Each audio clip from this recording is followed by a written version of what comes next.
اعوذ باللہ من الشیطان الرجیم، بسم اللہ الرحمن الرحیم۔ آج ہم اسلامی نظام میں جو ہیڈ آف اسٹیٹ جس کو کہتے ہیں، کوئی شخص اپنی اطاعت نہیں کرا سکتا، ٹھیک ہے، چاہے رسول ہی کیوں نہ ہو، اوپر سے نیچے تک ہر فرد کی حیثیت برابر ہو۔ رسول کے بشری اور وحی کے تقاضوں کا فرق جو ہے وہ قرآن نے بتا دیا ہے جی، ٹھیک ہے جی۔ یہ وہ چیز ہے جو ہم ابھی آپ کے گوش گزار کریں گے، اور یہ جو ہے نظام جو ہے نا وہ یہ ہوگا جی، ٹھیک ہے جی۔ نظام کی بات ہو رہی ہے، یہ یہاں پہ یہ آیت ہے 33/36 جی، ٹھیک ہے۔ وَقَانَ لِمُؤْمِنٍ وَلَا مُؤْمِنَةٍ إِذَا قَضَى اللَّهُ وَرَسُولُهُ أَمْرًا ان یکون لہم الخیرۃ من امرہم، ٹھیک ہے نا۔ اللہ اور یہ رسول نظام خداوندی کے فیصلے، ٹھیک ہے، یعنی مردوں عورتوں ان فیصلوں میں مردوں اور عورتوں دونوں کا اختیار باقی نہیں رہتا۔ ان کو دل کی گہرائیوں سے فیصلے کی پابندی کرنا ہوگا، اس میں ہر فرد کی مساوی حیثیت ہوگی۔ آگے ہے ومن یاس اللہ، ٹھیک ہے جی۔ اس میں بات یہ قرآن کہہ رہا ہے جی، ٹھیک ہے جی۔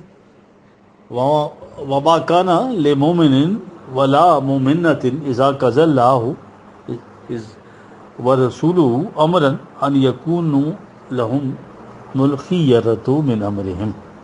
اے رسول انہیں بتا دو کہ جب کسی معاملے میں اللہ اور اس کا رسول یعنی نظام خداوندی کی بات ہے، یہ کوئی فیصلہ دے دے تو مومن مردوں اور عورتوں کو اس میں کوئی اختیار باقی نہیں رہتا، یعنی دل کی گہرائیوں سے اس فیصلے کی پابندی کرنا ہوگا۔ اب آپ اس نظام کی بات سن لیجیے کہ جس سے بھی اس نظام کو تسلیم کر لیا، ٹھیک ہے، تو اس اختیار کرنے میں کوئی جبر نہیں، اکراہ نہیں۔ جس کا جی چاہے اس نظام کو تسلیم کرے، جس کا جی چاہے اسے باہر نکل جائے، ممبر ہی نہ بنے، لیکن جس نے تسلیم کر لیا تو اس میں ہر فرد کی حیثیت مساوی ہوگی۔ یہ قرآن بتا رہا ہے جی، ٹھیک ہے، ٹھیک ہے نا جی۔ اب اسلامی ملک کے اندر یہ جو ہے کوئی شخص چاہے رسول ہی کیوں نہ ہو جی، ٹھیک ہے جی، وہ جو ہے اپنے فیصلے جو ہے وہ کی اطاعت نہیں کرا سکتا، جو اس کے پرسنل فیصلے ہیں، ٹھیک ہے جی۔ اور جہاں تک اس کی سینٹرل اتھارٹی کا تعلق ہے تو کوئی انسان جو ہے اپنی اطاعت نہیں کرا سکتا۔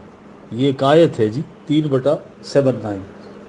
وما کان لبشر ان یؤتی یا الکتاب والحکم والنبوۃ ثم یقول للناس کونوا عبادا لی من دون اللہ ولکن کونوا ربانیین بما کنتم تعلمون الکتاب وبما کنتم تدرسون۔ اب میں اس کو ایکسپلین کروں گا جی، ٹھیک ہے جی۔ کسی انسان کو یہ حق نہیں پہنچتا، ما کان لبشر ان یؤتی یا اللہ کتاب والحکم والنبوۃ، خواہ اس کو قانون سازی کی امتیازی حیثیت حاصل ہوئی ہے، ایگزیکٹو کے اختیارات ہیں، حکومت کے اختیارات ہیں، خواہ وہ نبی کیوں نہ ہو، بلند مقام پہ فائز ہو، اس کو یہ حق حاصل نہیں کہ ثم یقول للناس کونوا عبادا لی من دون اللہ، وہ کسی انسان سے کہے کہ تم اللہ کے نہیں میرے محکوم۔ یہ ہے، نبی کو بھی اس کا حق نہیں ہے کہ لوگوں سے کہے تم میرے احکام کی اطاعت کرو۔ کہنا اس سے یہی ہے ولیکن کونوا ربانیین، تم اور سارے رب کی حکومت کی اطاعت کریں۔ اب سوال یہ ہے کہ اطاعت کیسے کریں، کیونکہ اللہ تو سامنے نہیں آ رہے، تو یہ کہا بما کنتم تعلمون الکتاب وبما کنتم تدرسون، اس کی کتاب کو جس کو پڑھتے پڑھاتے ہو، سمجھتے بوجھتے ہو، اس کی اطاعت کرو۔ تو گویا اور تو اور نبی کو بھی حق حاصل نہیں کہ وہ دوسرے انسانوں سے اپنی اطاعت کرائے، وہ بھی اللہ کے احکام کی اطاعت کرتا ہے۔ اب دونوں آیتوں کو ملا لیجیے، اپنے اختلافی معاملات کو اس نظام کے پاس یعنی تیرے پاس نہیں لاتے تو پھر یہ مومن نہیں ہے، تیرے پاس لاتے ہیں اگر وہ تیرے فیصلے کو توڑ و کرن تسلیم کرتے ہیں پھر بھی مومن نہیں ہے۔ مومن اس وقت ہوتے ہیں جب تیرے فیصلے کے خلاف دل میں گرانی تک محسوس نہ کریں، ٹھیک ہے جی۔ یہ وہ قرآن بتا رہا ہے اس آیت میں، ٹھیک ہے۔ یہ آیت میں پڑھ دیتا ہوں، فلا و ربک لا یؤمنون حتی یحکموک فیما شجر بینہم ثم لا یجدوا فی انفسہم حرجا مما قضیت ویسلموا تسلیما 465۔ یہ ایک سینٹرل اتھارٹی کی بات ہو رہی ہے، رسول کریم صلی اللہ علیہ وسلم کی پرسنل بات نہیں ہے، ٹھیک ہے؟ یہ اللہ کے احکام کی اطاعت ہے، اور خود نبی کو بھی کہا گیا ہے کہ تمہیں بھی اللہ کے احکام کی اطاعت کرنی ہوگی۔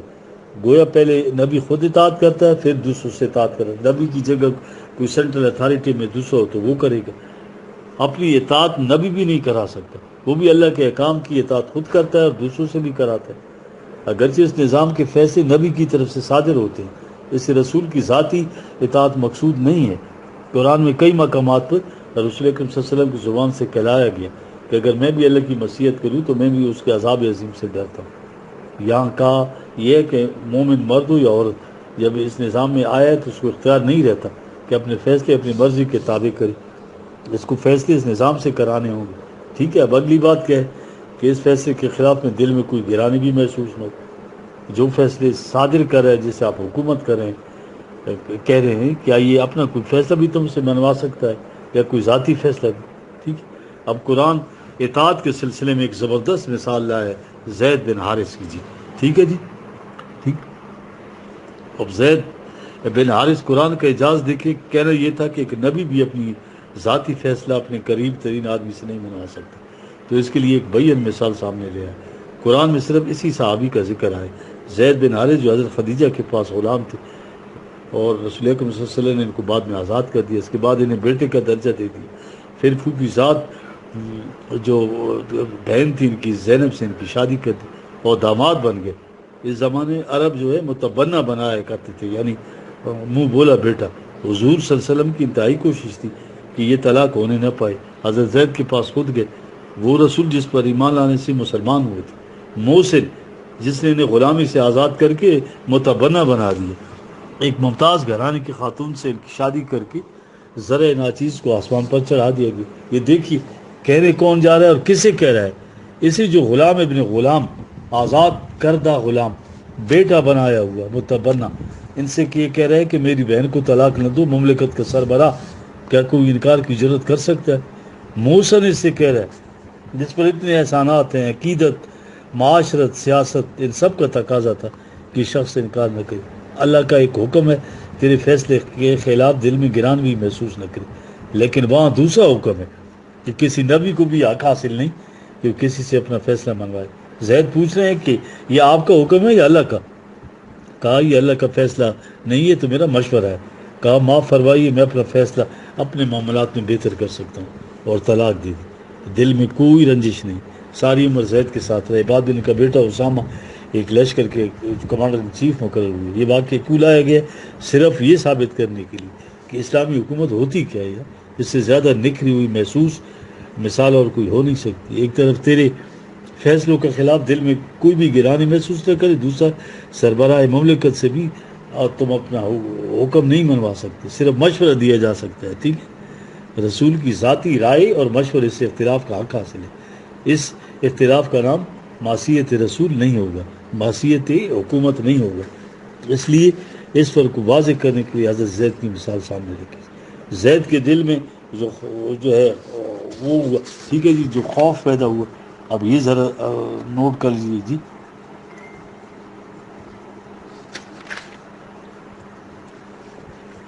اب زید کے دل میں جو خوف پیدا ہوا، وَإِذَا تَقُولُ لِلَّذِي أَنَعَمَ اللَّهُ عَلَيْهِ وَأَنْعَمْتَ عَلَيْهِ أَمْسِكْ عَلَيْكَ زَوْجَكَ وَاتَّقِ اللَّهَ 33-37 بیوی کو نکاح میں رہنے دے، طلاق نہ دے، کچھ راستہ نکل آیا جائے گا۔ وَتُخْفِي فِي نَفْسِكَ مَا اللَّهُ مُبْدِيهِ، ٹھیک ہے؟ تو اس سے کہہ رہا تھا کہ امسک علیک زوجک واتق اللہ، طلاق نہ دے، اپنی بیوی کو اپنے نکاح میں رہنے دے اور قانون خداوندی کی نگہداشت کر۔ اس میں کچھ اور راستے نکل آئیں گے۔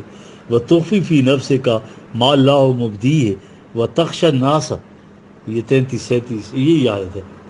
میں نے اندازہ لگا لیا کہ تو یہاں تک پہنچا ہوا، لیکن تیرے دل میں لوگوں کو ڈر ہے، جس لیے اس بات کو ابھی تک زبان پر نہیں لاتا۔ وہ ڈر بھی نکال رہے ہیں۔ اگر زید کے دل میں بات تھی کہ میں نے قدم اٹھا لیا تو پورا قریش کا گھرانہ، سارا معاشرہ پوچھے کیا کہتا کہ رسول اللہ صلی اللہ علیہ وسلم کی پھوپھی صاحب بہن کے ساتھ اور قریش کی خاتون کے ساتھ، وہ تیری حیثیت کیا تھی؟ یار یہ باتیں تھیں جو اس کے ذہن میں آ رہی تھیں. وہ تخشا ناسا، وہ لوگوں سے ان باتوں سے ڈر رہا تھا. وہ توفی نفس، اپنے دل میں اس چیز کو چھپائے ہوئے تھا جو اس کے اندر سائیکولوجیکل جو کشمکش جاری تھی. اسے بھی کس طرح سے رسول اکرم صلی اللہ علیہ وسلم دیکھے وہ پھانس نکال رہے ہیں کہ تم جو جی میں آئے کرو، تمہیں کسی کا بھی ڈر نہیں ہونا چاہیے. واللہ حق ان تخشاؤ، تم انسانوں سے ڈرتے ہو. اگر بات یہاں تک پہنچی ہے تو ٹھیک ہے، اللہ کے قانون نے اجازت دی ہوئی ہے طلاق کی، ٹھیک ہے، اس قاعدے قانون کے مطابق علیحدگی ہو سکتی ہے. ڈرنے کا حق تو صرف اللہ کے قانون سے ہے، اس کے خلاف کوئی بات نہ ہو جائے. اب دیکھیں بیٹی کی بیوی سے شادی کا قصہ، منہ بولا بیٹا نہیں ہوتا عزیز زمان. یہ آپ دیکھیے نا قرآن کیا بتا رہا ہے.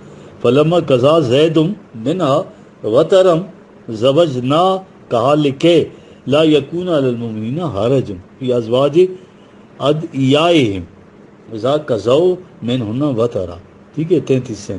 لیکن زید نے تیرے مشورے کو نہ مانا، ٹھیک ہے، اور طلاق دے دی، اپنی بیوی سے قطع تعلق کر لیا. اس کے بعد تم نے قانون خداوندی کے مطابق اس کی مطلقہ بیوی سے شادی کر لی تاکہ اسے اس حادثے سے جو صدمہ پہنچا ہے اس کی تلافی ہو جائے. زینب کو ہم نے اس باب میں واضح ہدایت نازل کی تھی جب کہا تھا کہ منہ بولا بیٹا حقیقی بیٹا نہیں بن جاتا. نکاح جو ہے کہ بیٹے کی بیوی سے جائز نہیں. یہ 4/23 سورہ نساء کی آیت ہے. یہ منہ بولے بیٹے کی مطلقہ سے شادی کرنے میں کوئی حرج نہیں، ٹھیک ہے جی. ایک طرف وہ خاتون محترمہ کس قدر دل شکستہ ہوگی، دوسری طرف چیز یہ کہ رسول کریم صلی اللہ علیہ وسلم نے اس کو اپنا بیٹا بنایا گیا. قرآن نے کہا کہ بیٹی کی بیوی سے شادی نہیں کر سکتے.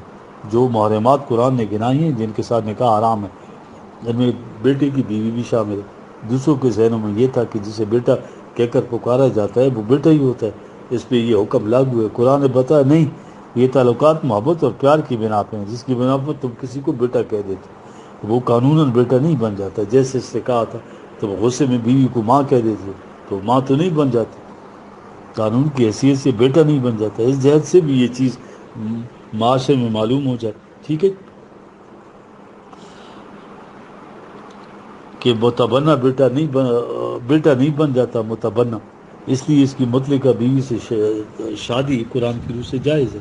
بہرحال اللہ کے اس قانون کے مطابق خود رسول اللہ صلی اللہ علیہ وسلم سے شادی کری اور اس کی تسکین خاطر کے لیے اور اس افزائی کے لیے یہی کیا جا سکتا تھا نا. آپ نے یہ کچھ کر لیا تو قرآن نے کہا وَقَانَ أَمْرُ اللَّهِ مَفْعُولًا، ٹھیک ہے، اور رسول کا یہ عمل قانون خداوندی کے عین مطابق تھا.